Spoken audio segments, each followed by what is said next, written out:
Hola, buenos días a todos. Solo advertiros, perdonad que no os hayamos avisado con antelación que vamos a grabar la sesión de hoy.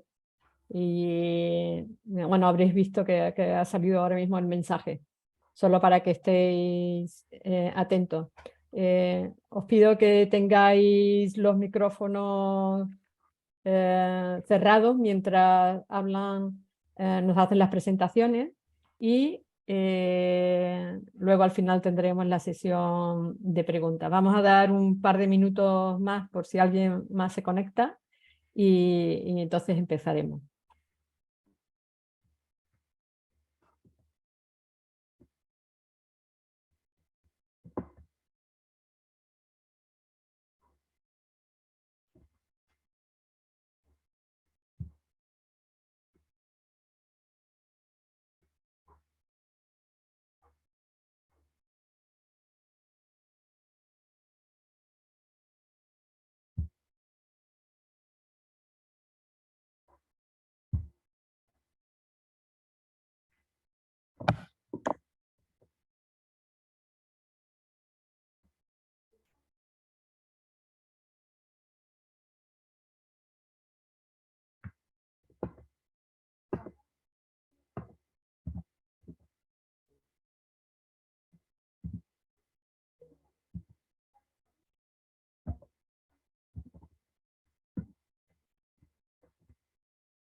Bueno, creo que vamos a comenzar ya.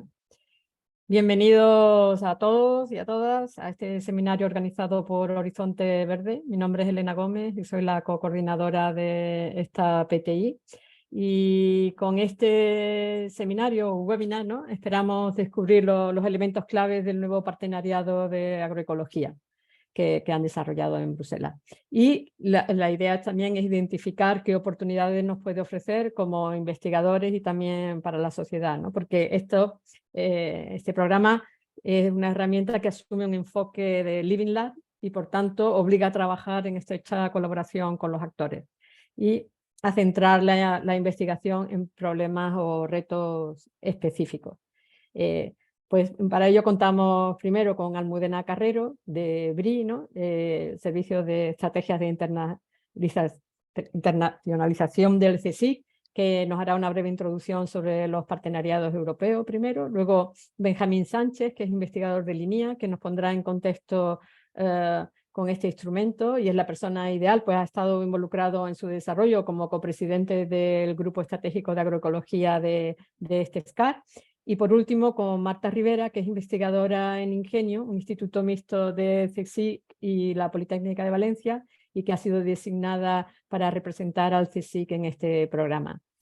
Y tras las 3 presentaciones tendremos una sesión de preguntas. Entonces os pido por favor que aquellos que tengáis alguna pregunta que hacer, lo hagáis a través del chat y para ir recopilándolas y que los 3 ponentes puedan responder en la sesión esta última. Y bueno, sin nada más, empezamos con Almudena, que es licenciada en Ciencias Políticas y máster en Políticas Europeas y trabaja en BRI desde abril. Pero antes fue responsable de la Unidad de Proyectos Europeos en FECIT, en la Agencia Estatal de Investigación, precisamente en la subdivisión que lleva los partenariados y proyectos europeos derivados. Y como he dicho antes, nos va a hacer una breve introducción sobre los partenariados europeos. Entonces, sin más, Almudena, si puedes compartir pantalla, gracias. Sí.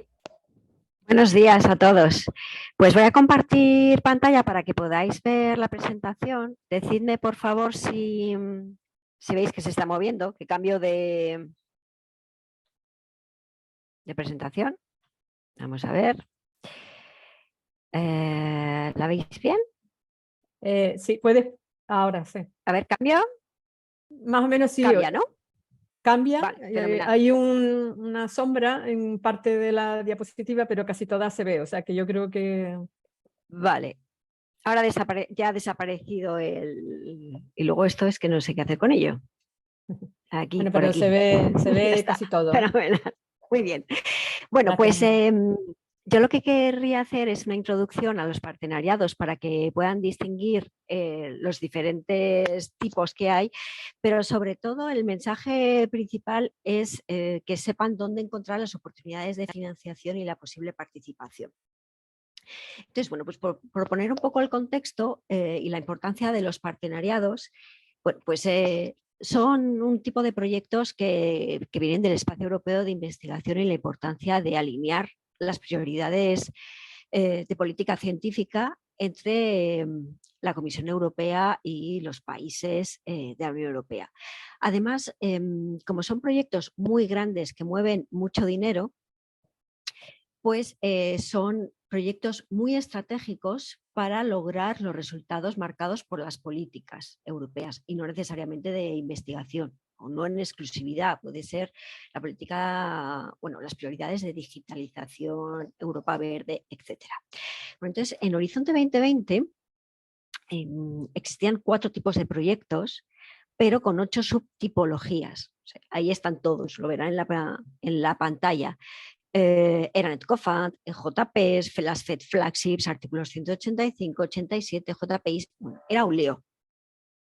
Entonces la Comisión Europea y los estados se quejaron mucho, pues que esto era absolutamente inmanejable porque cada subtipología de proyecto requería una financiación, una participación diferente. Entonces, era difícil, no solo para los estados, sino sobre todo para los investigadores. O sea, era buscar una convocatoria y saber de qué tipo era, aquello ya era para nota. Entonces, a raíz de la evaluación intermedia y final de, bueno, intermedia más bien, de Horizonte 2020, se decidió que esto había que simplificarlo. Ya saben que con cada nuevo programa marco, la comisión pues intenta simplificar los programas en la medida de lo posible. Entonces, en Horizonte Europa, lo que se ha hecho es una racionalización y además, con el objetivo de incrementar el impacto de estos partenariados, posibilitar que en ellos participen otro tipo de entidades, sobre todo en los cofinanciados, como vamos a ver más tarde. Entonces, ¿cómo se seleccionan las temáticas? Bueno, pues aquellas temáticas se seleccionan porque son las que pueden tener más impacto que en convocatorias normales de Horizonte Europa. Van a requerir más financiación, entonces se decide temática a partenariado. Además, va a haber una fase de phasing out muy importante y es que la comisión va poco a poco a retirar su dinero, bueno, el dinero de Horizonte Europa, y reclamar o exigir que los estados y los participantes, ya sean entidades privadas o públicas, pues sigan poniendo dinero para que estas actividades continúen una vez que la financiación europea finaliza. Como he dicho, para incrementar el impacto, pues se da cabida a nuevos socios y los primeros 49 partenariados pues, se pusieron o se indicaban ya en el Plan Estratégico 2021-2024. Bueno, esto no es exactamente así porque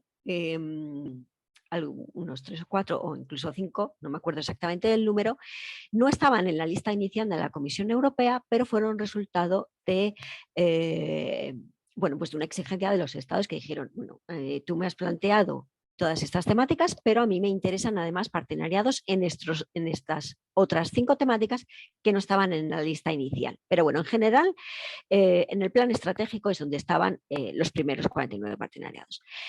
Muy importante, ¿de cuánto dinero estamos hablando? Bueno, pues la financiación total por ahora de estos partenariados, la prevista es de 55.000 millones de euros.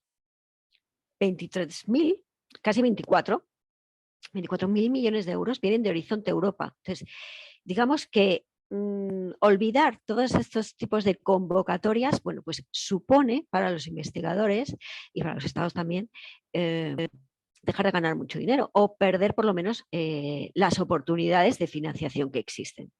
La participación de España, por otro lado, ha sido muy importante, es uno de los países que más participan. En Horizonte 2020, bueno, ahí tenemos los números, se participó en 81 partenariados, 5 de ellos coordinados, que dieron lugar a 1.281 proyectos financiados.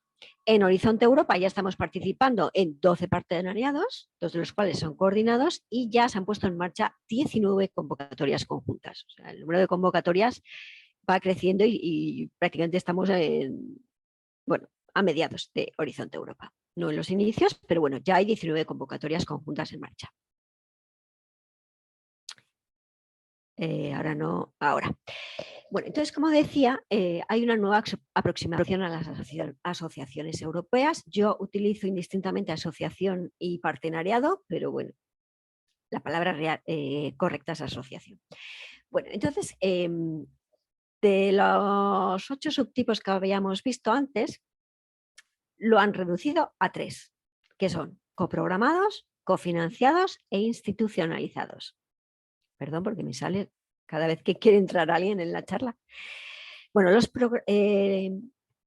coprogramados tienen participación. Bueno, voy a pasar esta transparencia porque vamos a ver aquí las diferencias, que esta es la más importante.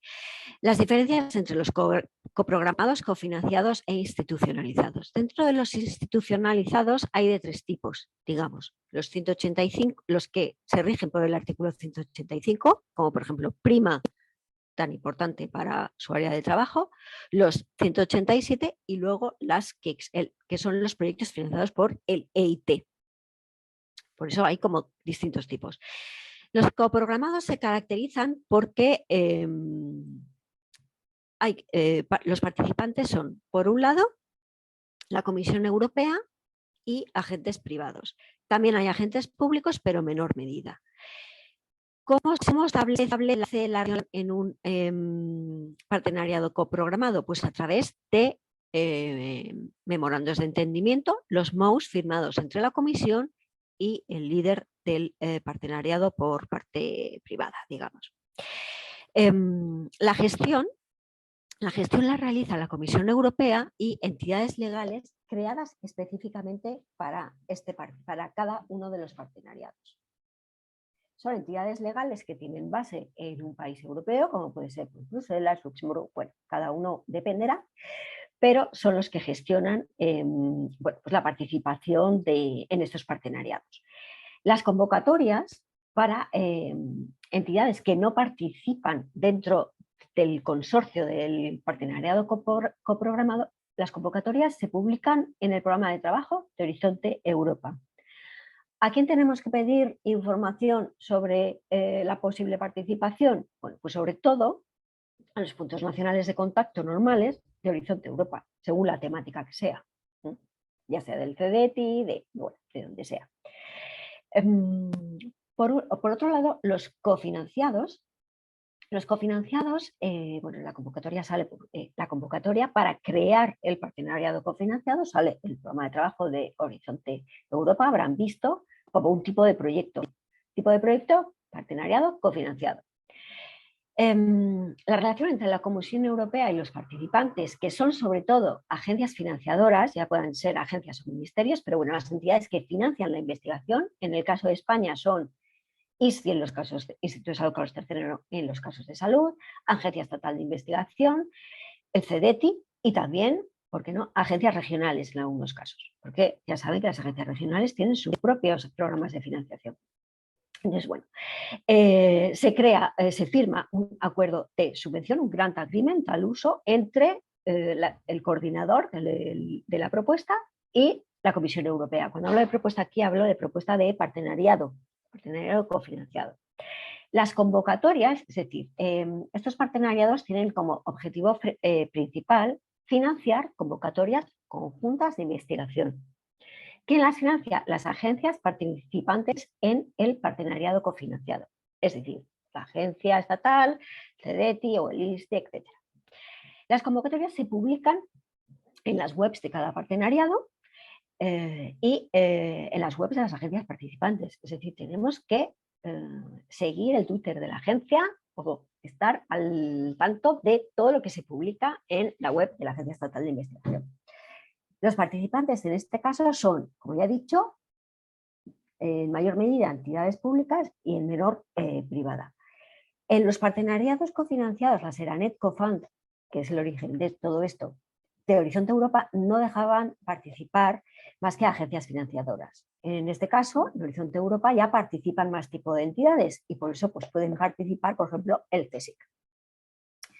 La gestión. ¿Quién gestiona las convocatorias? Bueno, pues la gestión del partenariado como tal lo realiza la entidad coordinadora, quien sea, y las convocatorias, bueno, pues las llevan a cabo secretarías específicas creadas para cada una de las convocatorias. Cada convocatoria puede cambiar. Está previsto que haya convocatorias anuales en cada partenariado y tienen una duración de 7 años. Entonces, bueno, ¿quién forma parte de las secretarías creadas específicamente para cada convocatoria? Pues las agencias participantes, quien se ofrezca voluntario. ¿A quién tenemos que preguntar si nos interesa una convocatoria? A puntos nacionales de contacto determinados en cada agencia. Es decir, agencia financiadora, si participa la agencia estatal, bueno, pues a la lista de contactos que aparecen, en nuestro caso sería en la Agencia Estatal de Investigación y cada país en el suyo. ¿Por qué? Porque cada convocatoria conjunta internacional de los partenariados cofinanciados tienen sus propias reglas de elegibilidad nacionales. Por eso es importante que acudamos a la persona que corresponde y que sale en el texto de la convocatoria. No es que sea muy complicado encontrar la información. Por otro lado están los partenariados institucionalizados, que son los del artículo 185 y 187 del Tratado de Funcionamiento de la Unión Europea. Un ejemplo, Prima. Las convocatorias de este tipo de partenariados se publican en los programas de trabajo. Las convocatorias me refiero para financiar proyectos de investigación financiados por este tipo de partenariados. Bueno, pues se publican en los programas de trabajo de Horizonte Europa y en las webs de cada partenariado. En la página web de Prima, que seguro que se saben de memoria, bueno, pues ahí salen las convocatorias publicadas también. En el caso de los artículos 185, como por ejemplo Prima, no están abiertos a la participación de entidades que no sean agencias financiadoras. Sin embargo, los 187, como por ejemplo, que son partenariados pues público-privados, pues como es el caso, por ejemplo, de KDT, pues sí que dejan participar a entidades que no sean agencias financiadoras y, de hecho, en algunos participa el propio CSIC, que luego vamos a ver. ¿Quién gestiona este tipo de partenariados? Pues sobre todo entidades creadas específicamente para cada programa. Vuelvo a poner el ejemplo de Prima. Existe la Fundación Prima, Barcelona, pues, es la responsable de gestionar Prima. También, por supuesto, las convocatorias que financian las agencias, bueno, pues, también se gestionan dentro de cada agencia y también por la Comisión Europea. ¿A quién pedir información en caso de que nos interese una convocatoria de proyectos específica? A los puntos nacionales de contacto de Horizonte Europa, porque salen en el programa de trabajo de Horizonte Europa, pero también a los puntos nacionales de contacto de cada convocatoria específica. Toda esta información está, bueno, pues una vez que se publica la web, pues aparecen las personas de contacto en cada país. Si son en cada país o bien globales. Y luego están también otro tipo de partenariados o asociaciones institucionalizadas, que son las que financia el EIT, el Instituto Europeo de Innovación. Institucionalizados, que son las KICs. Las KICs son las comunidades de Knowledge and Innovation Communities, es decir, las comunidades de conocimiento e innovación. Hay de distintos tipos. Se firma un acuerdo, hay convocatorias, pero bueno, se firma un acuerdo de subvención entre el EIT, en este caso no lo lleva la comisión como tal, sino el EIT y los coordinadores de cada KIC. Para participar es necesario pagar cuotas anualmente, que son muy diferentes entre una KIC y otra. Y las convocatorias para proyectos están publicadas en las webs de las KICs. Muy importante señalar que aquí estamos hablando de más de innovación que de investigación bueno, pues con TRLs bajos. ¿Por qué? Porque el tipo de entidades participantes aquí en las KICs participan la triple hélice, es decir, academia, investigación y empresa, y el objetivo es, como ya digo, la innovación, las empresas, los resultados, etc. Y cada KIC está gestionada por oficinas creadas específicamente para ello. Es decir, las diferencias, bueno, pues son los objetivos, si son más públicos, más privados, la financiación, el tipo de financiación, los participantes y las convocatorias. La participación del CSIC, que esto es Almudena, ¿Sí? tienes que ir acabando porque si no nos vamos a retrasar nada, mucho, ¿eh? Ya estoy terminando. Aquí ven la presentación por la temática de la que estamos hablando. Pues es el clúster 6, todos esos son los que más os pueden interesar, pero no olviden que, por ejemplo, en el EIT tienen el EIT Food que también les puede interesar. Los que están que no es línea continua es porque estamos preparando la adhesión. ¿Y cómo puede participar el CSIC? Pues como socio en el partenariado, hay que tener cuidado con los conflictos de interés, que luego seguro que Benja lo explica. En las propuestas presentadas a convocatorias, cuando se abre una convocatoria, bueno, pues uno puede participar en una propuesta para que le financien el proyecto. Como experto, a veces se buscan expertos específicos para elaborar las agendas estratégicas y, por supuesto, como evaluadora o en los paneles de evaluación.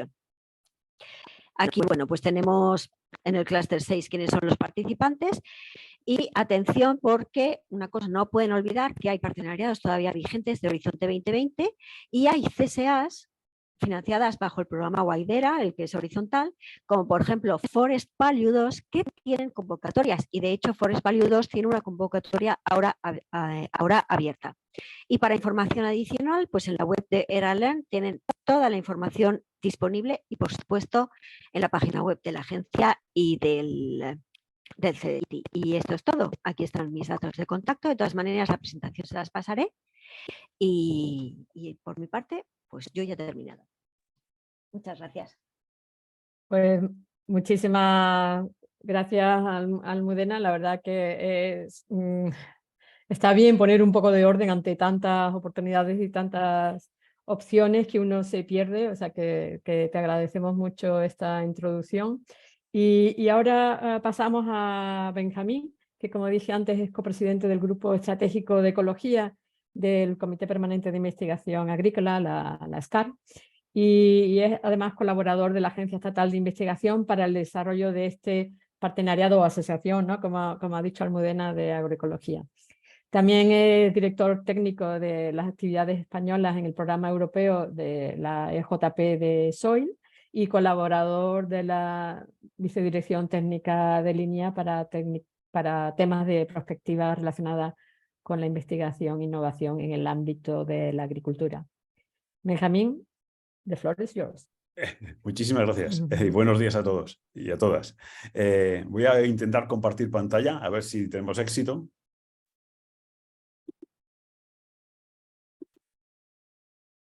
¿Ha habido éxito? Porque yo a partir de este momento no os veo ya a ninguno. Sí, se ve bien. Fantástico. Sí. Pues en primer lugar, muchísimas gracias por la invitación y por la oportunidad de presentar el partnership. Es algo que además me corresponde también porque soy punto nacional de contacto para este tema. Y realmente lo que quería daros es hoy simplemente unas pinceladas de por dónde va el partnership, que esperamos que sea una realidad para finales de año y que entre en actividad a principios del año que viene. Y por supuesto que haremos, conforme vaya avanzando el partnership, pues tendremos más sesiones de este tipo en las y también más abiertas a toda la comunidad científica. Yo voy hasta ahora a demanda, según me van llamando, voy haciendo, pero lo haremos de una forma más ordenada desde la AI y desde el CDTI en el futuro, sobre todo porque está previsto que haya convocatorias y por tanto es importante que la participación española en las convocatorias del partnership sean las adecuadas. Y sin más, os empiezo a contaros un poco de qué va este partnership. que como veis habla de acelerar la transición agroecológica basándose en Living Labs y en infraestructuras de investigación.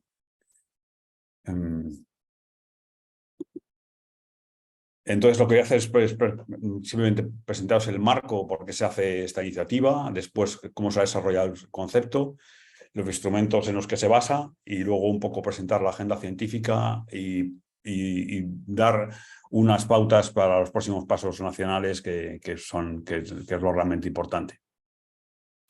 Entonces, el Partnership de Agroecología o la Asociación de Agroecología, como bien dice Almudena,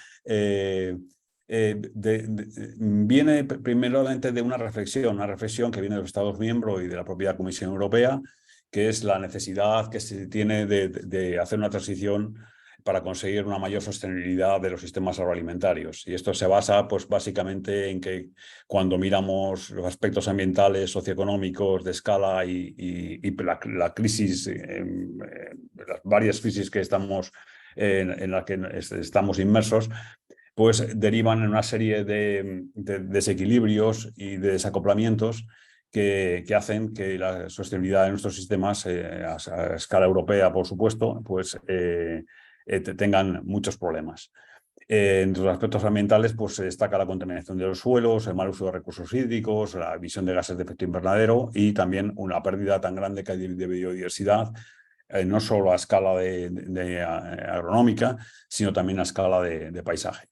Los aspectos socioeconómicos son las desigualdades respecto a todos, beneficios, géneros, inmigración, las pérdidas existentes y pérdidas económicas. Y luego también el desacoplamiento que se produce entre la agricultura y la ganadería, de tal manera que no se cierran convenientemente los ciclos de materia. Y también la separación que existe entre la producción y los consumidores. Y en los aspectos de escala hay dos aspectos que son muy importantes. Uno es la falta de escalado de todas las prácticas innovadoras que permiten una mayor sostenibilidad desde la finca al territorio. Y la otra que es una cuestión clásica, básicamente en todo el sistema de I+D+I europeo, que es que la absorción del conocimiento y las innovaciones pues, se realiza de una forma muy lenta. Y como condiciones de contorno adicionales a todo esto, pues tenemos pues, la crisis de seguridad alimentaria que tenemos, que se ve incrementada además por el coste de los insumos, por el abandono rural, por el impacto del cambio climático y por la guerra de invasión de Ucrania.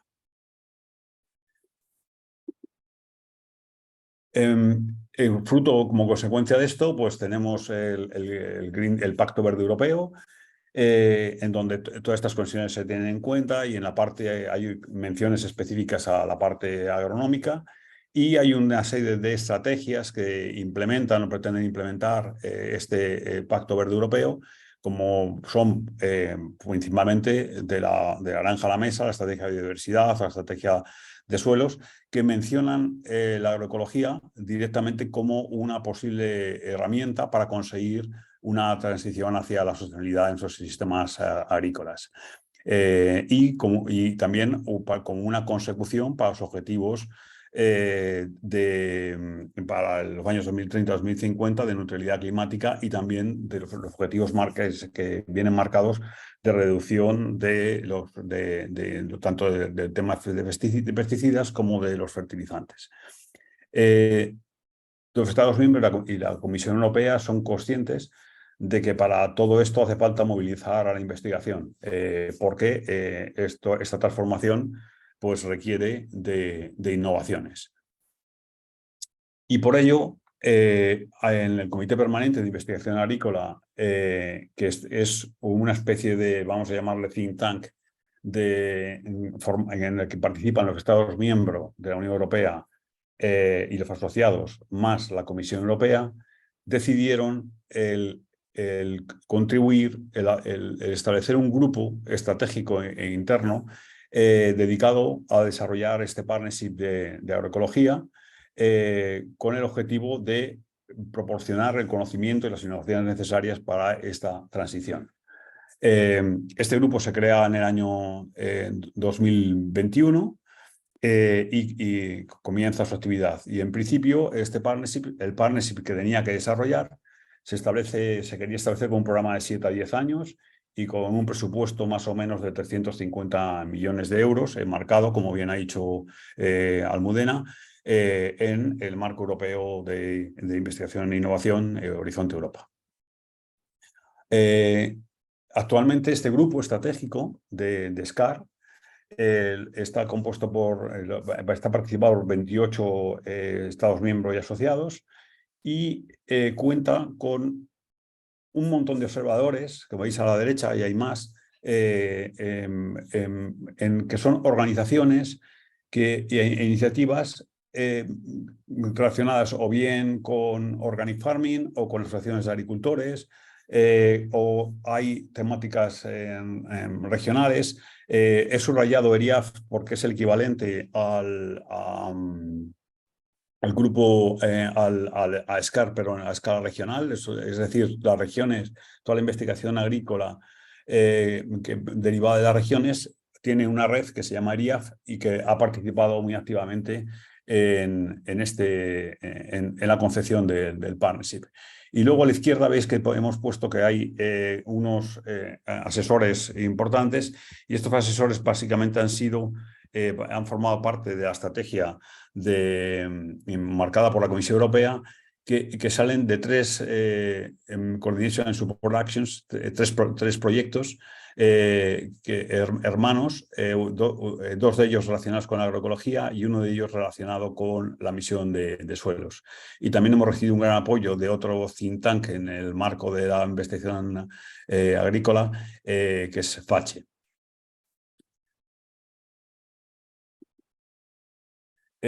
¿Cómo se ha organizado este grupo de trabajo? Pues lo que ha hecho es establecer este grupo estratégico. Pues ha establecido 6 grupos de trabajo. En total han participado en este grupo estratégico unas 200 personas.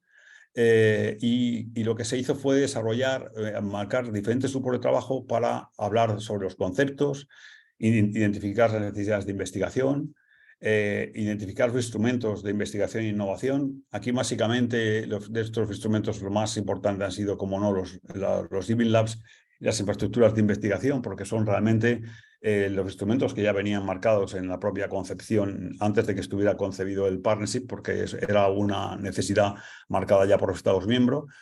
Y hubo grupos dedicados, otro grupo dedicado a esquemas de financiación, otro a gobernanza y otro a colaboraciones con iniciativas existentes, tanto a escala europea como a escala internacional. Y después ha habido un grupo de redacción que se nutría básicamente de los líderes de los diferentes grupos de trabajo, y en el que también han participado los asesores. Toda esta organización estaba coordinada por 3 copresidentes, un alemán, un danés y yo mismo.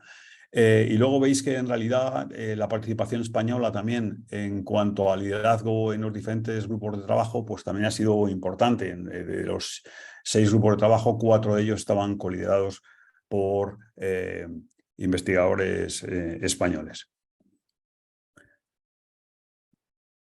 La base teórica en la que se basa el partnership es, por un lado, en la teoría de Gliessman de los niveles de transformación hacia la transición agroecológica. Entonces, básicamente, el partnership se centra directamente en el rediseño de los agrosistemas y también hace la conexión con con los sistemas alimentarios. No toca para nada el último nivel, que sería la transformación completa de los sistemas alimentarios, y se queda en el inferior de relaciones con la cadena de valor, porque hay otro partnership hermano que ha mencionado Almudena, que sería el de Food Systems, el de sistemas agroalimentarios, que es el que un poco iría en esta dirección. Muy importante, basándose tanto en los 10 elementos de agroecología de la FAO y en los 13 de principios del panel de expertos de seguridad alimentaria,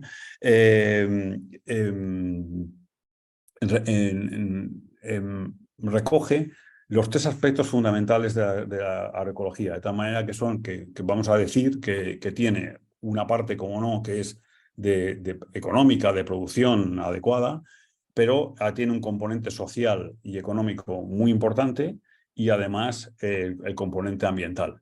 Es decir, que y el partnership debe recoger estos 3 elementos.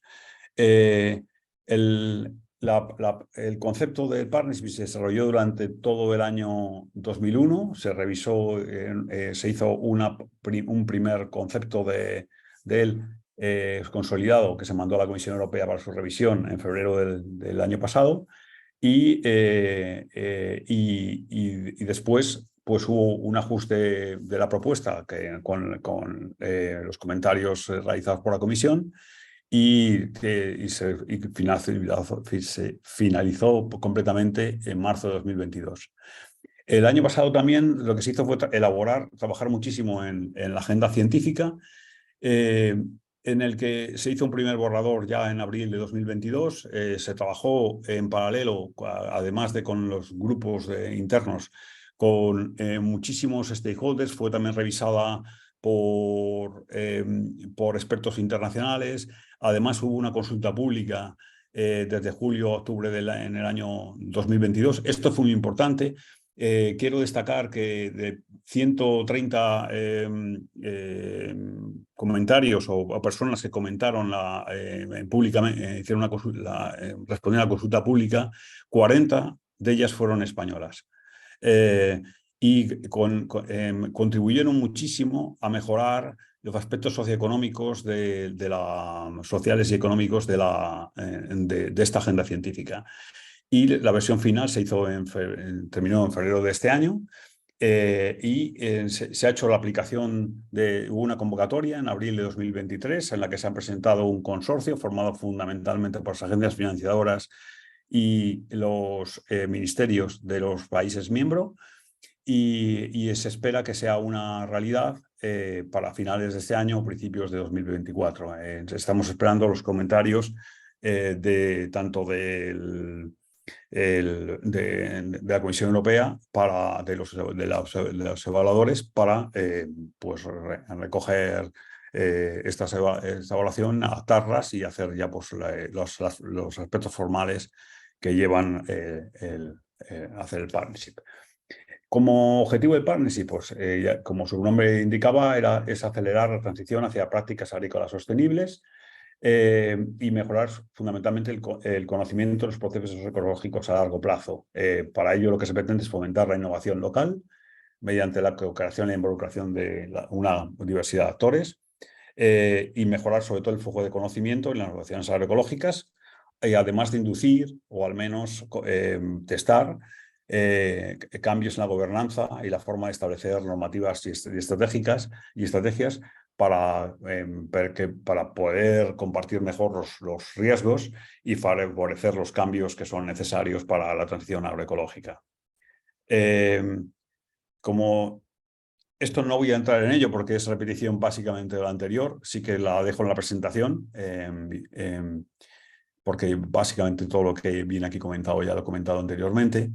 Pero creedme que tenemos unos objetivos generales y unos objetivos específicos que van en la dirección que he dicho en las diapositivas anteriores. Esta diapositiva presenta la conceptualización de la agenda científica y de innovación del partnership. Entonces, como veis, tenemos en el centro, hay 4 áreas temáticas que son los pilares en los que se asienta esta agenda científica. El primero sería el rediseño de los agroecosistemas. El segundo sería el rediseño de las cadenas de valor agroecológicas, porque la idea es que haya una conexión entre ambos y lo que se pretende en las convocatorias que sacará el partnership es que esto esté combinado, de tal manera que no vaya cada aspecto por su lado.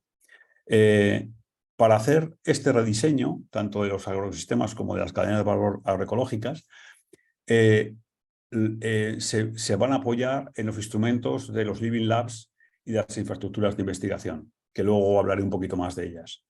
Y por el lado izquierdo veis que hay un cuarto tema, que serían los facilitadores de la transición agroecológica, que aquí hablaremos más bien de las políticas, de evaluación de herramientas para la toma de decisiones, de los incentivos. Y, por supuesto, como el partnership parte de una visión muy pegada al terreno a través de los Living Labs, lo que es muy importante es que haya unas redes de Living Labs que permita, por un lado, el ganar, el beneficiarse de la experiencia que puedan ir desarrollando los diferentes Living Labs y, además, el poder establecer ciertas generalizaciones. Y, por otro lado, es importante disponer o crear instrumentos que permitan medir el impacto tanto de las transiciones agroecológicas como también el propio impacto de los Living Labs. Y por último, ya como veis que en el exterior de la diapositiva hay unas cajitas en azul que son actividades diversas que hay que realizar y que también son muy importantes, como son conseguir la involucración de factores, conseguir que haya acceso a estas infraestructuras, actividades de formación y capacitación, actividades de comunicación y diseminación, la relación con dimensiones internacionales, con programas internacionales y, finalmente, la relación entre la ciencia, política y sociedad.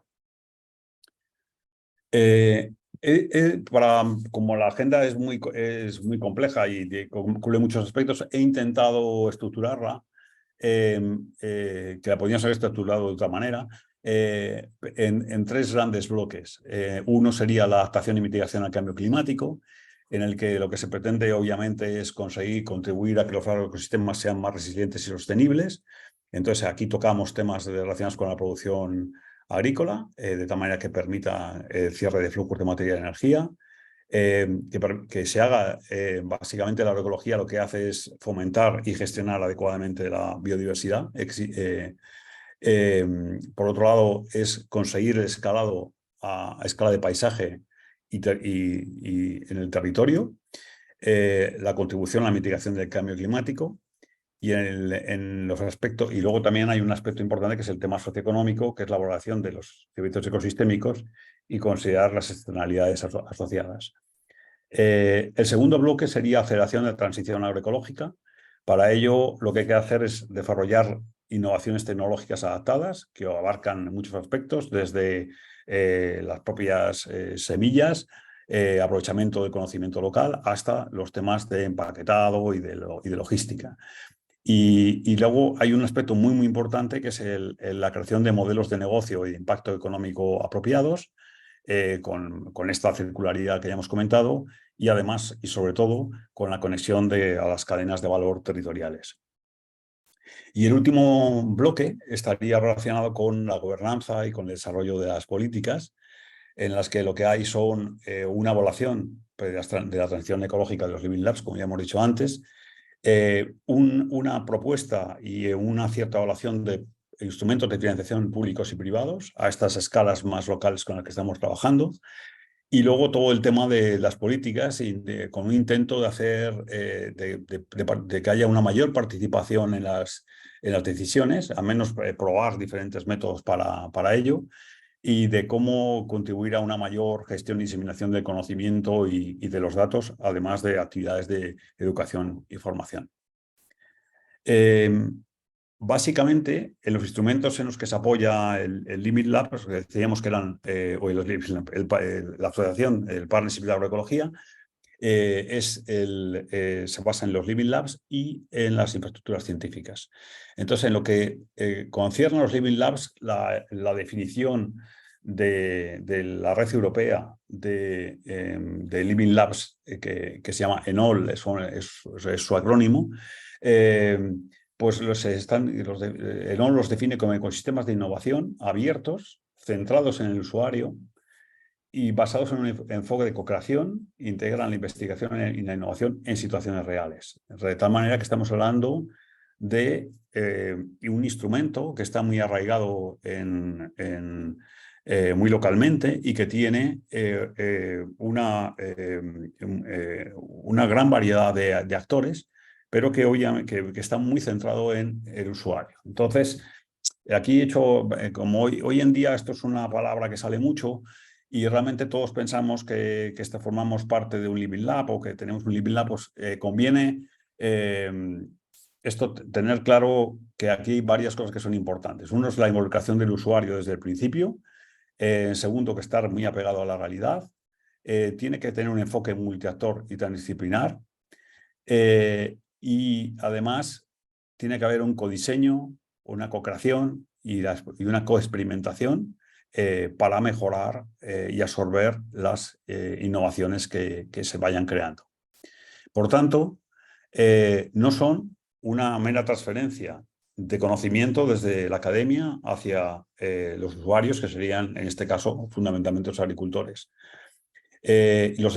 Tampoco se basan en experimentos realizados únicamente por los investigadores y tampoco se basan en experimentos realizados únicamente en parcelas. Hay que escalar pues como mínimo a finca.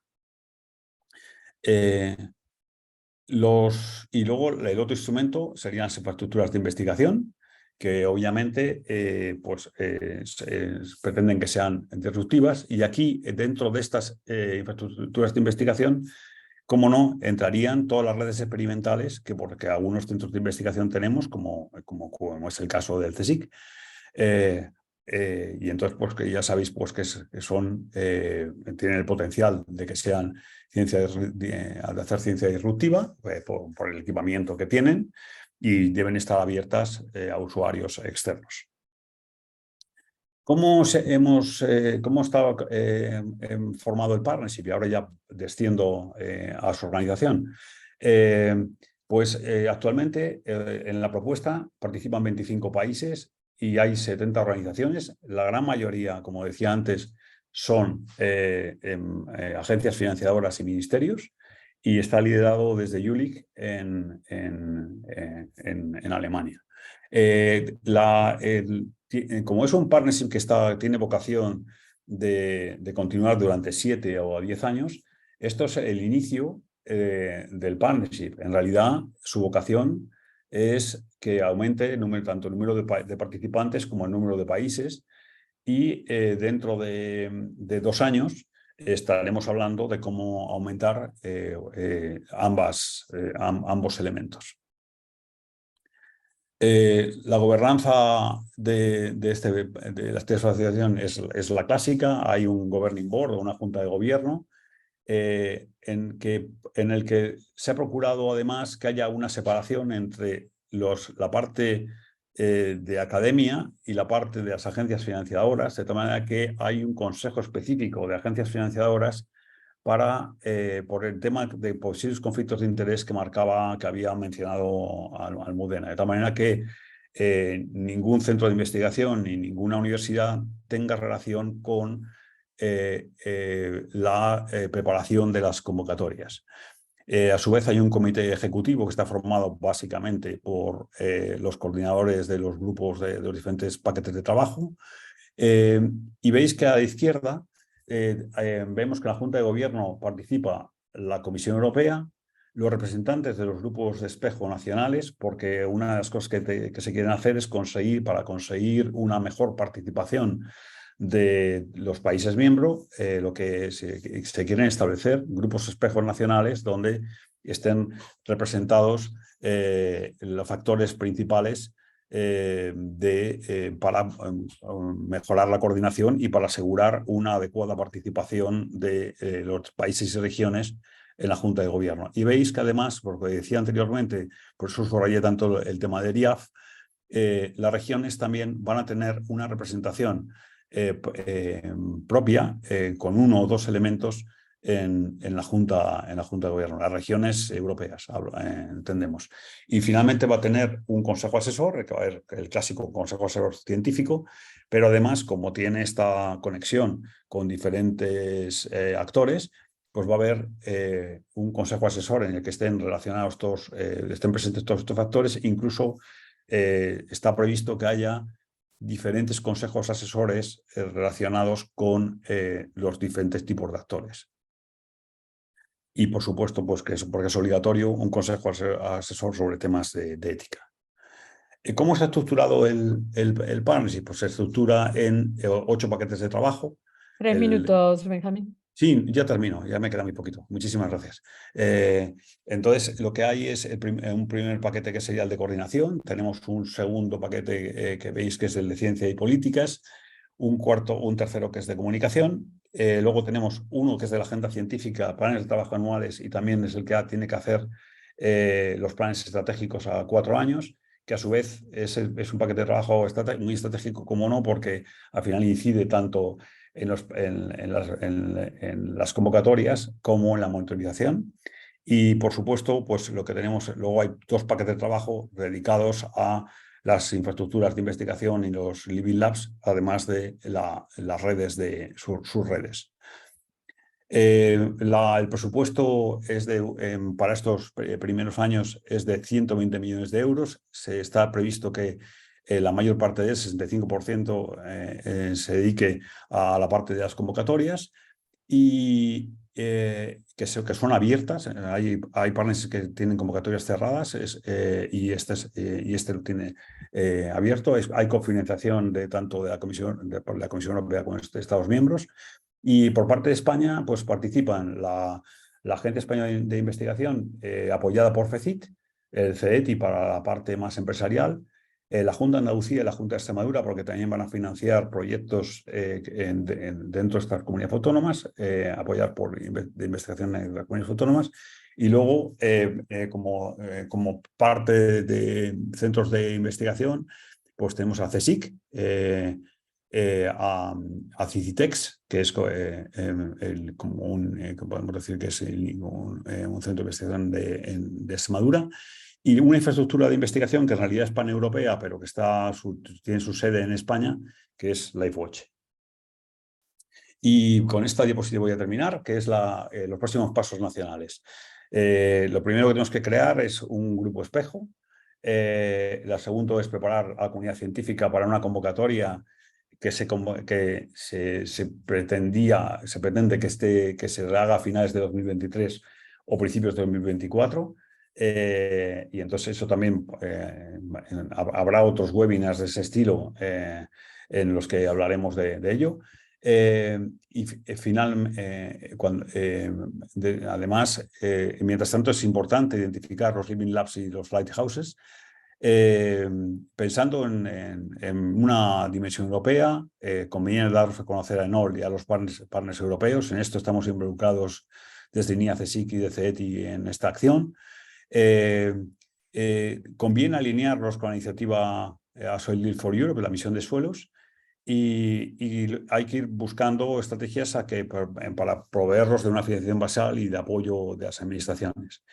Y como estrategia general, pues no hay que perder lo que ha dicho anteriormente Almudena. Esto no es más que forma parte del paisaje de la I+D+I en Europa, y entonces no hay que perder de vista todas las sinergias posibles con los programas de investigación existentes, los grupos operativos, la PAC y otras iniciativas, además de con las sinergias con las propias infraestructuras propias, que en el caso tanto de las universidades como en el caso de CSIC, pues tienen sus propias fincas experimentales. Aquí os dejo dejaré también se me olvidó poner mi correo, pero os lo dejaré también para que podáis contactarme cuando queráis. Y aquí dejo pues simplemente en donde podéis descargar los documentos de los que he hablado. Y nada, muchísimas gracias por vuestra atención y estoy a vuestra disposición. Muchas gracias. Excelente, Benjamín. La verdad que muy, muy útil y muy clara la presentación. Yo creo que nos has permitido tener una idea más clara de lo que es esta partenariado o asociación. Y bueno, vamos a pasar a la tercera ponente, que es Marta Rivera. Vamos un poco retrasados, pero bueno, yo creo que está siendo muy útil, así que seguimos. Si alguien tiene que irse antes, pues lo siento, pero como hemos dicho, se está grabando y podréis acceder a todas las presentaciones más adelante. Entonces, os presento ya a Marta Rivera, que como dije es investigadora de Ingenio en Valencia y que por más de 15 años ha trabajado en agroecología, siendo la fundadora y directora de la Cátedra de Agroecología y Sistemas Alimentarios de la Universidad de Vic.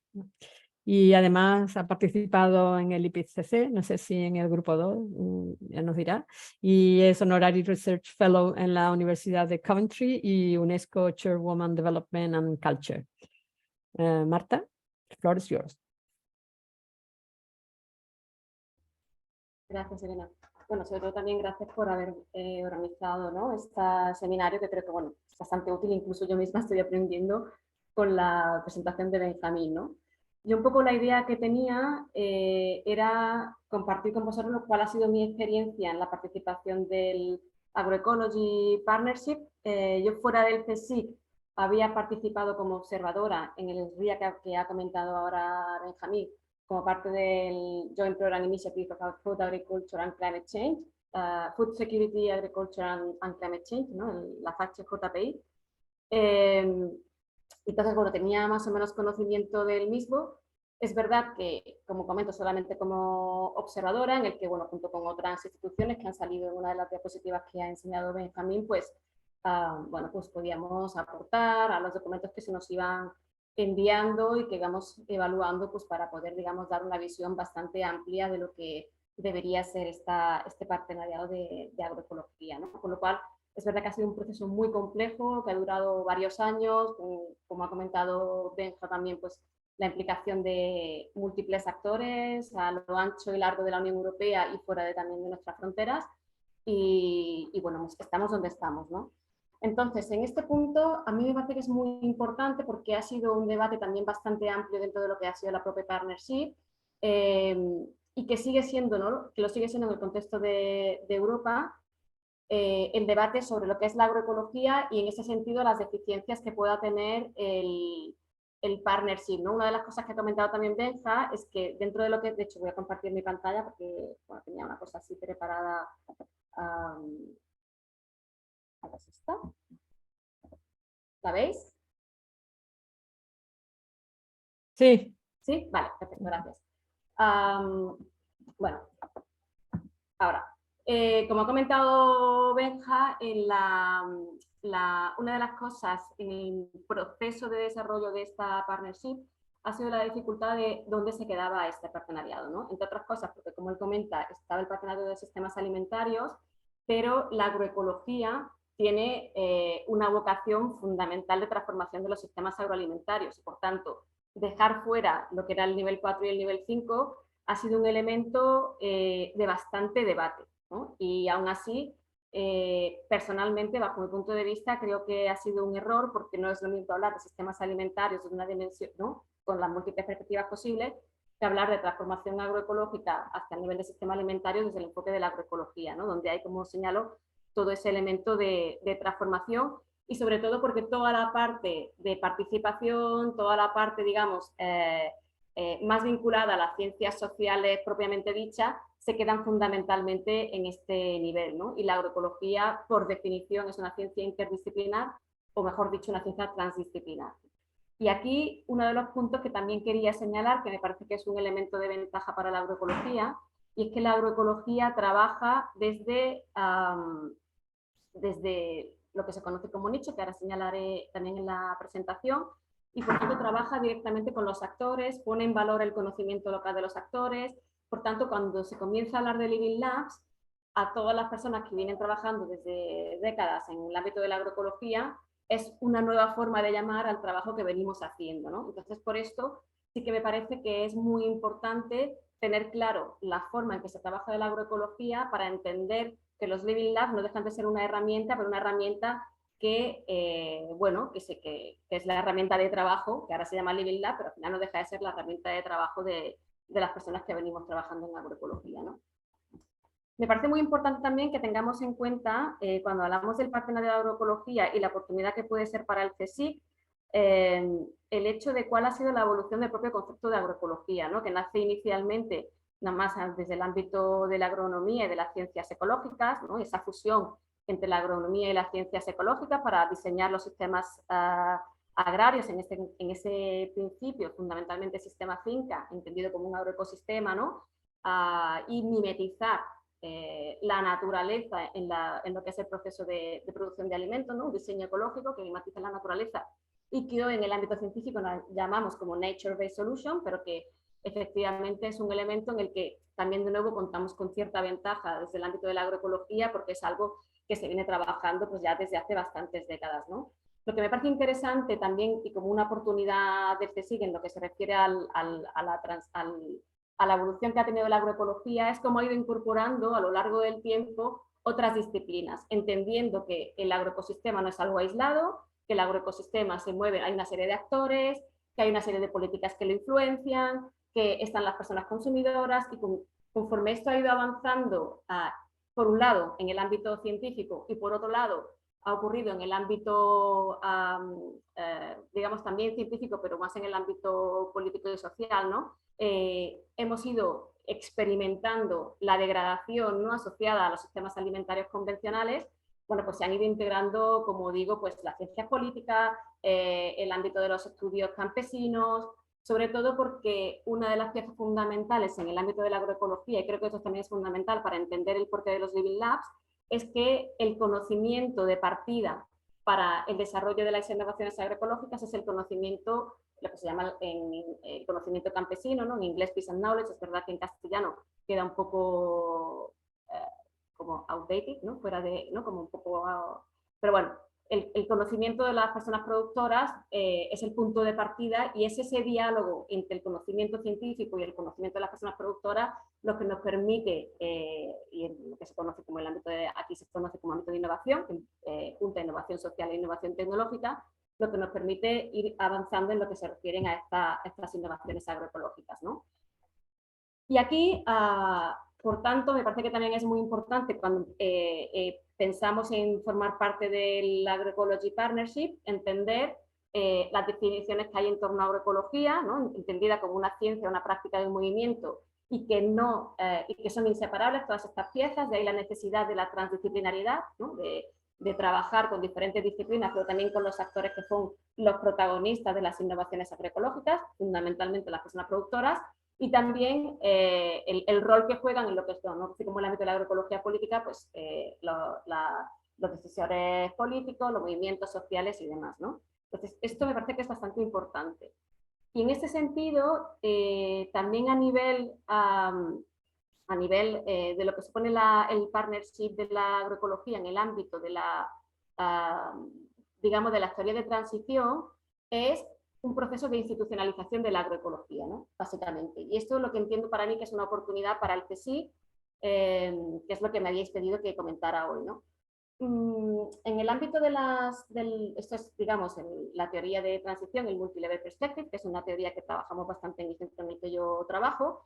Fundamentalmente, las innovaciones agroecológicas hasta ahora han estado siempre, digamos, en el nivel de nicho. Son innovaciones heterogéneas, aisladas, que tienen lugar en los territorios, donde las personas productoras o las personas con las consumidoras, cuando estamos hablando, ¿no? de la agricultura soportada por la comunidad, es decir, diferentes iniciativas a lo ancho y largo del territorio, aisladas, que van generando este tipo de innovaciones. En muchas de ellas, de la mano, como digo, de la comunidad científica que viene trabajando en el ámbito de la agroecología.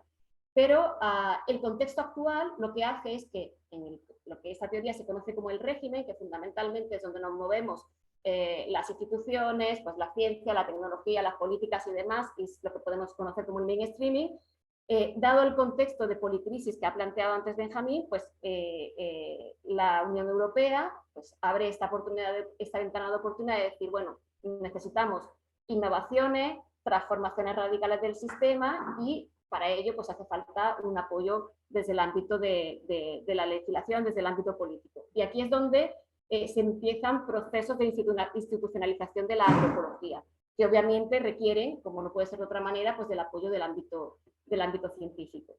Pero claro, esto para mí es una oportunidad en el ámbito del CSIC, porque es verdad que hace bastante tiempo En el CSIC, fundamentalmente con Antonio Bello, pues había un espacio de diálogo y de trabajo en el ámbito de la agroecología, que con la muerte de Antonio Bello pues desapareció, pero creo que esto abre una oportunidad para generar de nuevo otro espacio interno en el CSIC, más allá de lo que pueda ser la participación en las convocatorias de los partenarios de agroecología, que tienen su particularidad, que nos han presentado tanto Almudena como Benja. Yo en el nivel particular creo que es una oportunidad para que aquellas personas que en el ámbito del CSIC estamos trabajando desde una perspectiva agroecológica, trabajando con estas innovaciones de base, trabajando, ¿no?, con la voluntad de generar estos espacios transdisciplinares para bueno, pues, caminar, ¿no?, hacia la transformación de los sistemas alimentarios y poniendo nuestra granita de arena, obviamente desde el ámbito científico,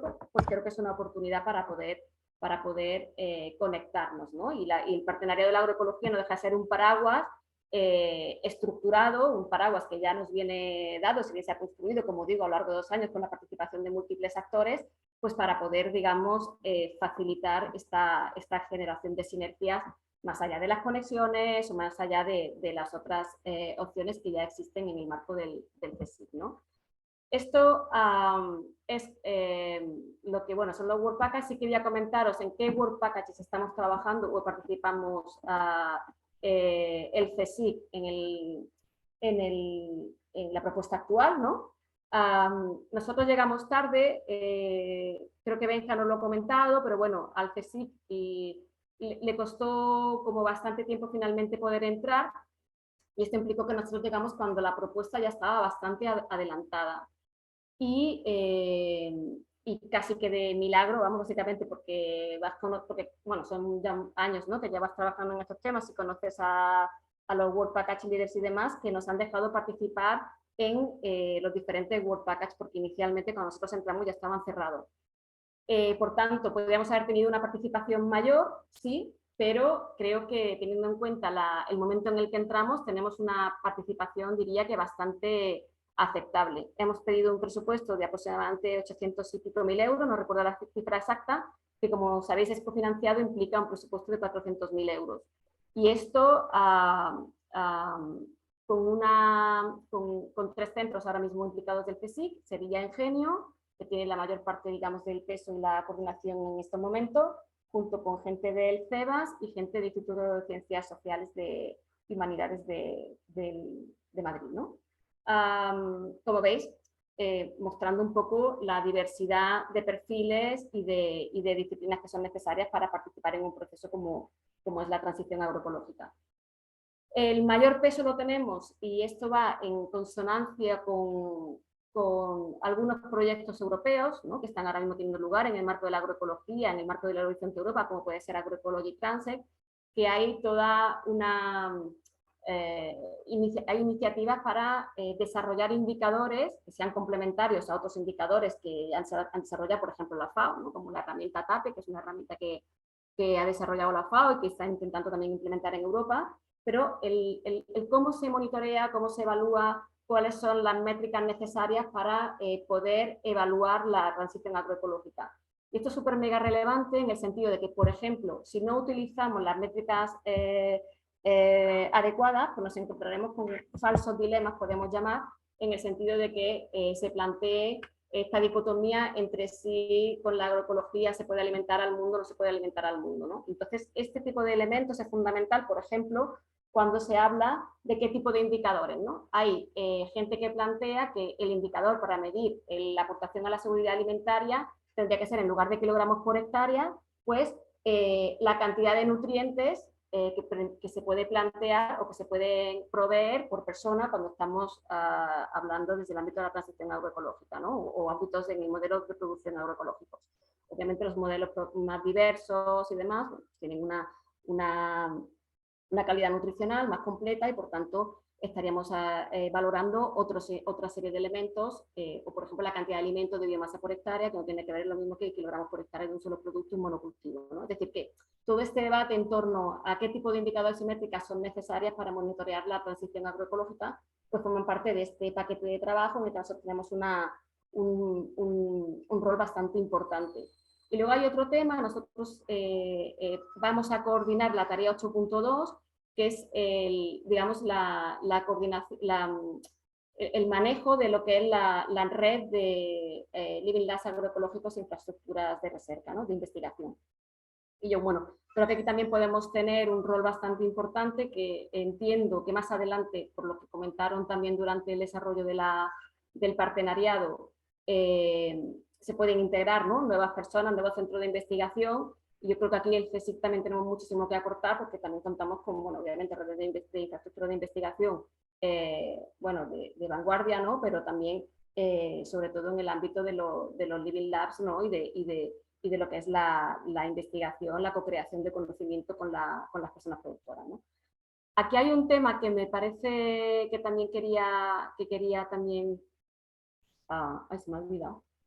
Perdonad, que a veces se me va un poco la cabeza. En principio esto es lo más importante que quería señalar, y si ahora me acuerdo lo que quería comentar, ups, escapé. Vale, lo vuelvo a recuperar. Creo que he recuperado un poquito del tiempo que tengo perdido, ¿no, Elena? Sí, muchas gracias, Marta. Que, sí, perdona, ahora me he acordado, perdonad. sí, un tema de evidencia personal, ¿no?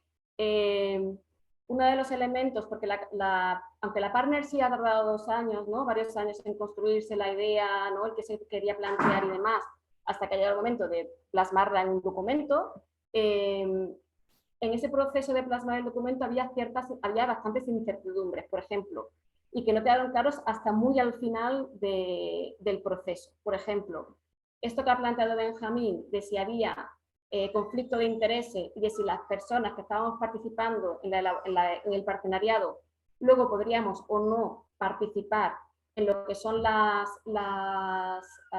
convocatorias que se derivarán de la partnership, nos ha hecho ser muy prudentes a la hora de invitar a diferentes personas en el ámbito del CSIC, ¿no? Porque implicaba que a mí me habían solicitado formar, ¿no? La persona que representa al CSIC en este partenariado, pues ya yo ya digo, bueno, pues asumo que no me voy a poder presentar, pero realmente pedirle este esfuerzo a más compañeros y a más compañeras, decirle, formas parte del partenariado, pero es muy probable que no te puedas presentar a las convocatorias, bueno, pues es un esfuerzo como bastante grande, ¿no? Porque estás limitando obviamente la capacidad de recurso, la participación en estas convocatorias. Entonces, esto nos ha hecho ser muy, muy prudente a la hora de invitar, digamos, a quien forma parte de esta primera etapa del partenariado de agroecología, que como os he comentado, pues estamos solamente 3 centros, el CEBAS, el Instituto de Ciencias Humanidades y Sociales de Madrid y nosotros, ¿no? Es verdad que al final del proceso, la forma que se llegó a evitar este conflicto de intereses es montando un Work Package específico, que es el Work Package 6, en el que solamente están las entidades financiadoras. Por tanto, todas las personas que formamos parte del ámbito científico, si estuviéramos ahí, tendríamos conflicto de intereses, pero si no estamos ahí, sí que podremos participar, ¿no? Pero bueno, sí creo que esto ha sido una limitante, ¿no? Esta incertidumbre a la hora de irse elaborando, ¿no? En la práctica lo que es el partenariado, pues creo que ha limitado bastante la participación de otros grupos, también un poco por prudencia, como decía, prudencia mía, o sea que asumo en este sentido el hecho de decir, bueno, no voy a decirle a la peña que se presente a esto, y luego no puedan participar de las convocatorias, ¿no? Entonces, bueno, pero sí que más adelante pues hay más opciones de poder implicarse. Pero ya digo que para mí, sobre todo, lo veo también como una oportunidad. Para mí es la oportunidad en el marco del CSIC de generar o de estar respaldados por un paraguas europeo para poder, digamos, avanzar en la generación de espacios en torno a la agroecología, entendida desde como investigación transdisciplinar, ¿no? Investigación, ¿no? en torno a la transformación de los sistemas alimentarios, desde las innovaciones de base con innovación social y demás, en el marco del CSIC, ¿no? Y ya con esto sí que termino. Muchas gracias. Pues muchas gracias, Marta. Creo que no hay ninguna pregunta en el chat y yo creo que el que quiera, pero sí veo alguna mano levantada. Entonces, por favor, cuando... no veo ninguna mano levantada. Si alguien quiere hacer una pregunta, pues que levante la mano y que se presente y indique a quién le quiere hacer la pregunta, ¿vale? Mientras yo Marta, no, tengo algunas dudas, ¿no? Con lo que has presentado.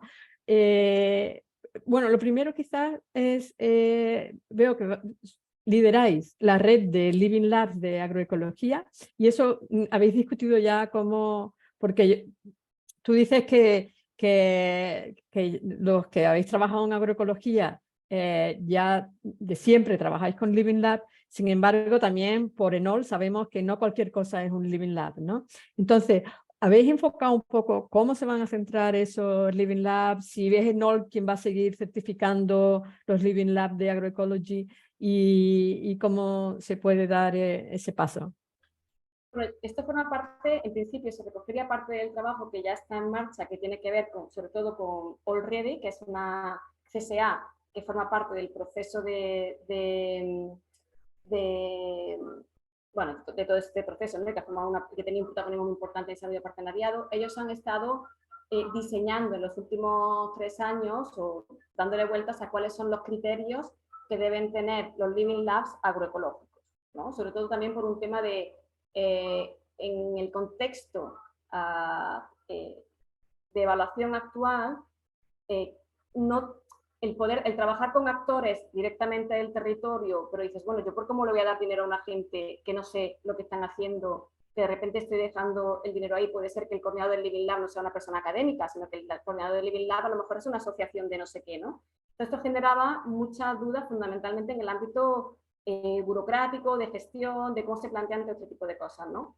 Entonces, esto, si la gente de Already lo ha estado trabajando en los últimos años, será el punto de partida de este paquete de trabajo, el paquete de trabajo 8, donde además tiene que haber un mapeo.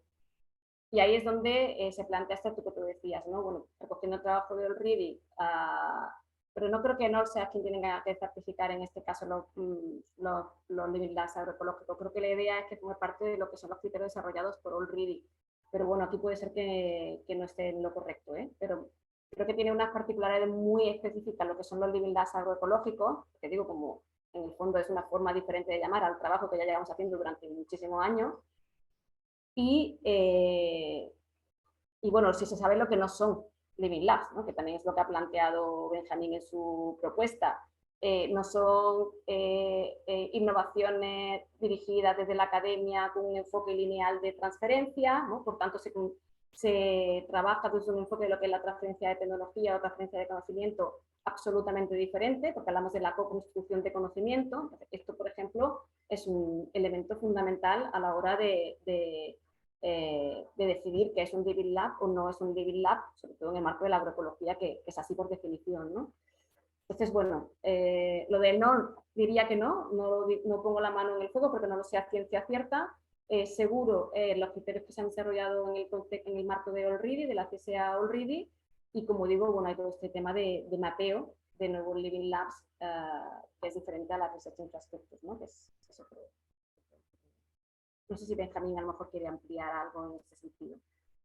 Hay una pregunta relacionada y de José Ángel Carrillo, que quiere preguntar a Benjamín si un grupo operativo puede ser la semilla de un Living Lab. Esta es muy buena pregunta. Porque permite, primero la contesto y luego quiero decir algo más. Sí, vamos a ver. El grupo operativo, lo que pasa es que, claro, aquí estamos hablando de agroecología. Y entonces el grupo operativo tiene que estar orientado de tal manera que las actividades que realice sean basadas en los principios agroecológicos. Es decir, no vale cualquier grupo operativo, pero en sentido amplio, efectivamente, un grupo operativo puede ser perfectamente la semilla de un Living Lab. Una de las cosas que estamos ahora en debate interno es, somos conscientes de que Living Labs va a haber, bien establecidos, va a haber pocos en toda Europa. De hecho, hay países que incluso muy potentes que han manifestado esta debilidad interna abiertamente. Entonces, en las primeras convocatorias es muy probable que haya mano abierta en el sentido de que no tienes por qué tener un Living Lab. necesariamente, pero sí que tienes que tener tu estrategia montada para ser un Living Lab. Entonces, las primeras convocatorias serán más laxas y conforme avance el partnership, pues obviamente será mucho más restrictivo. Es decir, que hay que aprovechar bien esta pregunta que hace José Ángel Carrillo. Es muy buena porque lo que hay que aprovechar es todos aquellos elementos de base donde ya podéis estar para ir creciendo a partir de ellas. No conviene efectivamente montar cosas paralelas, pero repito que lo importante es que esté basado en los principios agroecológicos. No, o sea, no vale con que sea un Living Lab de agronomía, por así decirlo, dedicado a mejorar prácticas o que sean más sustentables. Eso no vale. Como muy bien ha indicado Marta, aquí hay otras dimensiones que tienen que ser tenidas en cuenta a la vez. Y la otra cosa también es mencionar de nuevo el tema del codiseño, que hace falta que las prácticas vayan codiseñadas.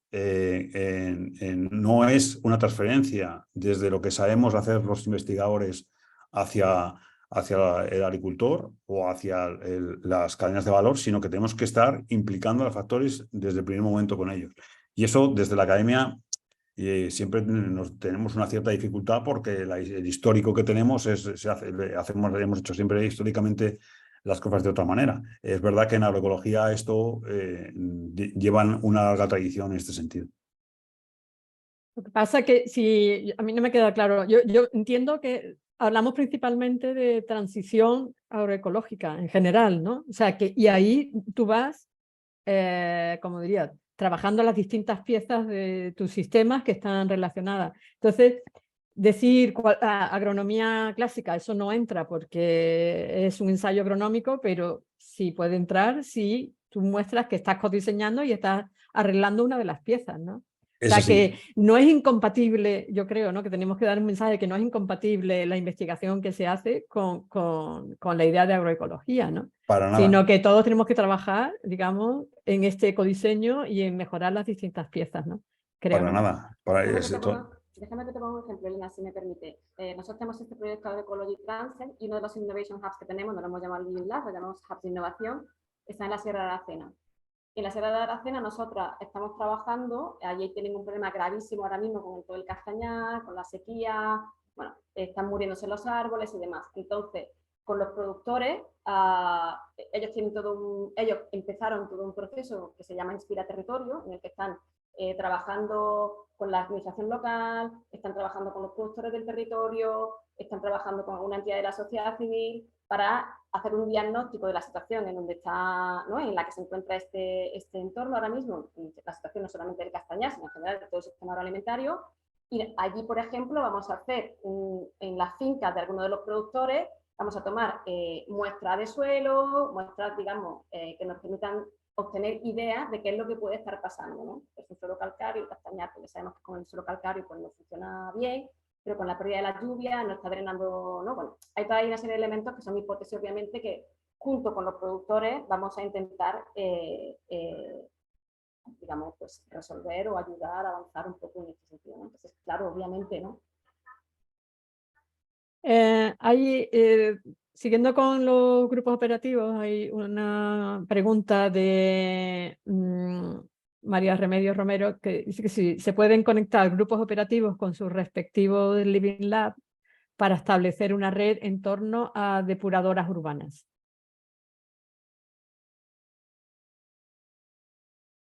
No sé. Supongo que depende de cómo lo enfoquen, ¿no? O sea, que creo que si,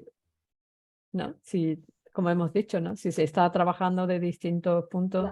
Claro, para mí podría tener sentido algo así si lo que estamos hablando es que el agua de la depuración, ¿no? Como agua tratada, ¿no? Wastewater, luego puede ser como una forma de agua para regar, ¿no? Es decir, que sea agua que luego va a los productores, ¿no? Y ahí puedes un poco más o menos manejar siempre y cuando esté trabajada con ellos. Claro, es que es lo que estamos hablando todo el rato. Si es que nosotros estamos trabajando en una innovación tecnológica, pero no estamos trabajando, no surge la necesidad de los productores no estamos trabajando con los productores, digamos, en ese proceso de coinnovación, pues no sería un living lab agroecológico, porque son living lab de otro tipo, pero no agroecológico. Y en este sentido, además, tiene que tener obviamente una pata en el sistema agroalimentario, que, bueno, pues en principio pues, podría resultar, si la trabajamos desde la perspectiva de Nexus, ¿no? Pues que el agua fuera para irrigación, ¿no? Por tanto, reducir el uso de agua, reducir la dependencia del agua de lluvia, reducir el uso de agua de suelo, ¿no? De underground. Mira, Ernesto y Gortua, tú has mencionado antes los castañares, ¿no? De la Sierra de Aracena, pero que sí hay otros ejemplos de Living Lab, dice, pregunta para cualquiera, para concretar e inspirarnos un poco, pues la presentación ha sido necesariamente muy teórica. ¿Podéis mencionar ejemplos de Living Labs y Research Infrastructures que ya estén en funcionamiento en España o en otros países?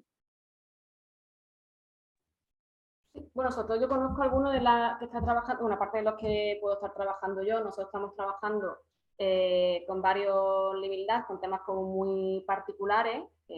Nosotros trabajamos también mucho el tema de agroecología desde la perspectiva de género y perspectiva feminista. Estamos trabajando con innovaciones desarrolladas por mujeres productoras para hacer frente a las barreras que se encuentran en la agricultura europea, más este que os comento del castañar, gente de la Universidad Pablo Olavide que está trabajando también con varios living labs en los que están juntando personas productoras y personas consumidoras. De ahí lo que comentaba antes, que para mí el hecho de que no finalmente no haya quedado la parte de consumo, ¿no? Como un elemento del living lab explícito, sí que puede estar implícito y los living lab lo pueden tener, pero habría sido muchísimo más interesante que formara parte, digamos, ¿no? de los objetivos fundamentales del partenariado. También funcionan. Creo que he visto por ahí antes que había una pregunta de Emilio Benítez, perdón. Esto encajaría también perfectamente. Por ejemplo, la transición agroecológica requiere trabajar no solamente con los productores agroecológicos, requiere trabajar con los productores convencionales que permitan, digamos, transitar también hacia la transición agroecológica. Por tanto, generar un espacio de diálogo de lo que se llama peer-to-peer, ¿no? De aprendizaje y de intercambio de conocimiento, ¿no? Entre productores convencionales y productores agroecológicos es fundamental. Esto encajaría perfectamente en lo que sería un living lab agroecológico. Perfectamente. Una duda también por cómo ha hecho Emilio la pregunta. Agroecología no es equivalente a agricultura orgánica, ¿no? Creo que hay mucha gente que piensa que es lo mismo, pero no. En este caso, precisamente por eso hablamos también de transición y hablamos de distintos elementos que componen el sistema, ¿no? Alicia Boto pregunta dónde se encuadran mejor las líneas de automatización en agricultura dentro de la agricultura de precisión, ¿no? Yo entiendo también, digamos, ampliar, ¿no? A qué oportunidades nos ofrecen las nuevas tecnologías, ¿no? Para la agroecología. Bueno, esto es de nuevo, esto tiene cabida. Lo que pasa es que tiene cabida, de nuevo, viendo la transición per se y con, como siempre, es la utilización de la técnica, depende, hay que aplicarla en el caso de la agroecología siguiendo también los principios agroecológicos. Es decir, que hay un tema muy importante que también se debatió mucho en la concepción de la agenda científica, que es justamente el apropiamiento un poco final de los temas de la investigación y de la innovación. Y en ese sentido, pues tenía que haber también, aparte del objetivo final de la aplicación, es también un poco como los propios actores que hacen estos desarrollos o que no sean solo los usuarios, sino que también contribuyan al desarrollo de estas técnicas. Pero por supuesto que la agroecología implica también, y creo yo personalmente que creo que se beneficiaría mucho de la combinación con otras metodologías, entre otras la agricultura de precisión, sin olvidar nunca la aplicación de principios agroecológicos que en las tres vertientes.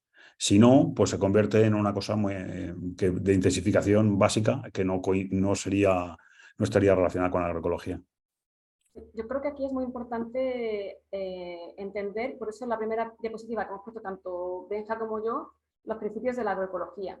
Es decir, uno de los elementos fundamentales en el ámbito de la agroecología es también fomentar la reducción de la vulnerabilidad del agroecosistema, y entre ellos está también el fomentar la autonomía basada en los conocimientos endógenos de las personas productoras, ¿no? Entonces, por ejemplo, si seguimos incrementando la dependencia de los productores de inputs externos, ya sean en forma de agroquímicos o en forma, en este caso, ¿no?, de tecnologías digitales de difícil control por parte de los productores, es un elemento que está incrementando la dependencia externa. Es verdad que en esto hay ahora mismo muchísimo debate sobre cuáles deben ser los principios de la digitalización en el contexto de la agroecología, y no es un debate ni muchísimo menos cerrado. Otra cosa es en el ámbito de la agricultura de precisión, y esto, por ejemplo, me sirve para poner un ejemplo de que la agricultura ecológica no es lo mismo que agroecología, ¿no? La agricultura de precisión encajaría perfectamente, ¿no?, en el ámbito de la agricultura ecológica. En el ámbito de la agroecología, depende. En el ámbito de la agroecología, si estamos hablando de hay una transformación también en el agroecosistema, donde lo que estamos volviendo a integrar la agricultura con la ganadería, donde estamos de nuevo pues, fomentando el uso de las razas de las variedades locales. Todo ese tipo de cosas, que es lo que se plantea dentro de la agroecología, obviamente puede tener cabida una agricultura de precisión, pero siempre y cuando se sigan los principios de la agroecología. Entonces, el monocultivo, por ejemplo, no entra dentro de la agroecología, entra dentro de la agricultura ecológica. Yo puedo tener un campo de monocultivo con el sello de la certificación ecológica sin ningún tipo de problema. Pero esto no sería agroecología, donde uno de los principios fundamentales es la diversificación, ¿no?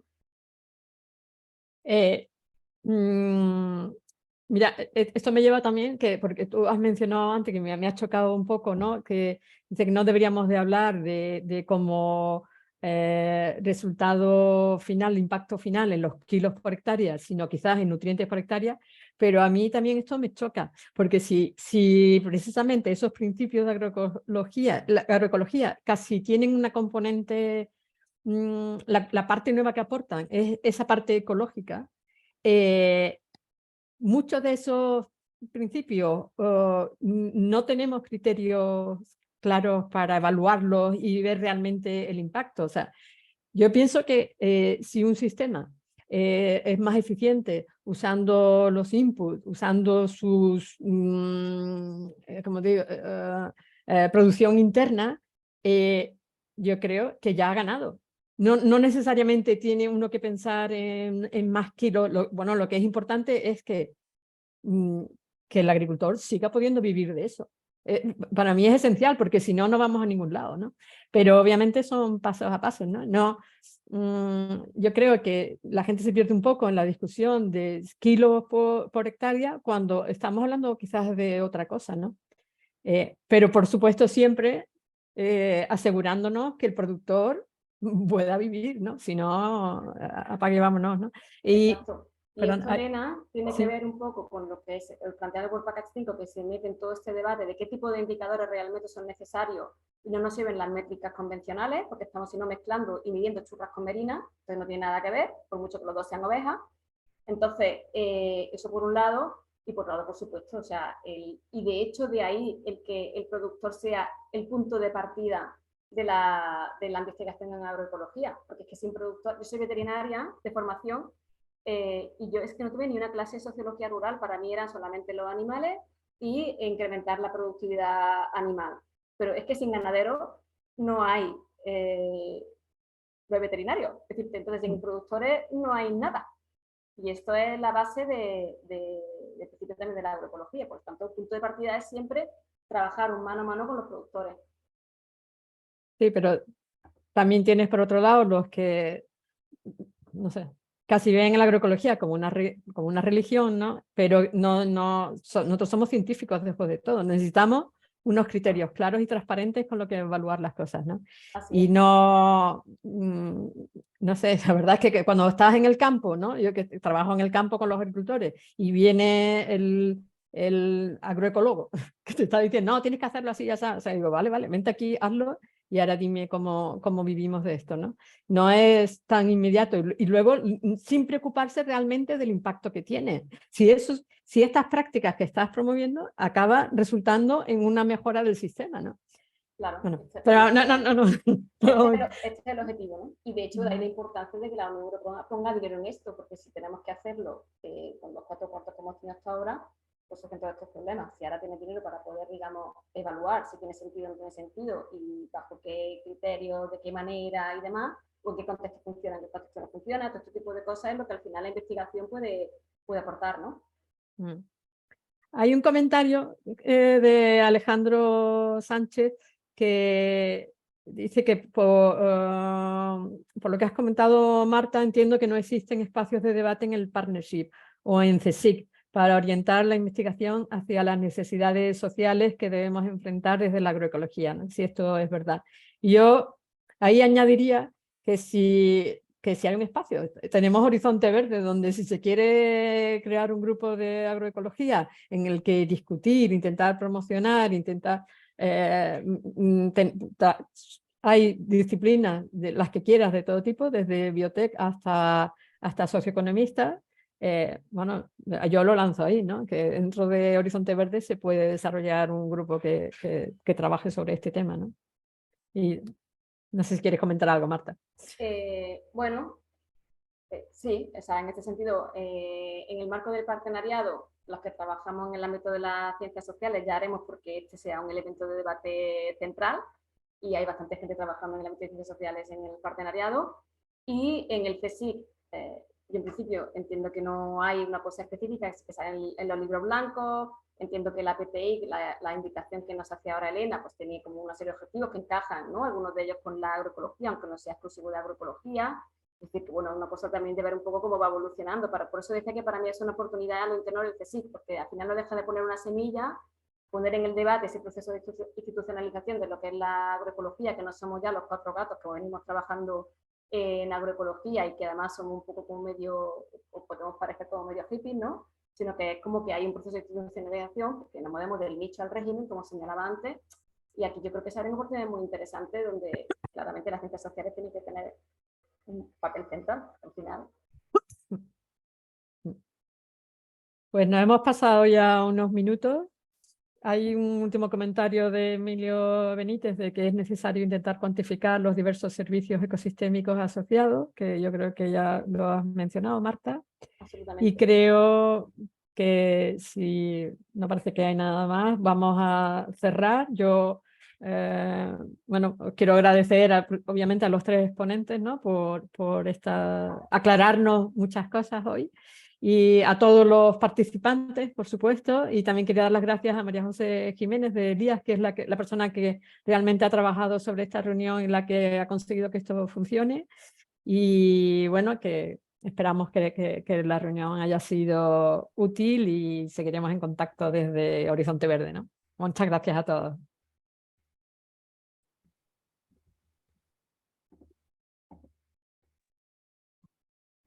Muchísimas gracias por todo y por las aportaciones, siempre muy interesante. Y volveremos cuando haya las convocatorias, que cuando estemos más cerca de la convocatoria volveremos a atacar. Muchísimas gracias.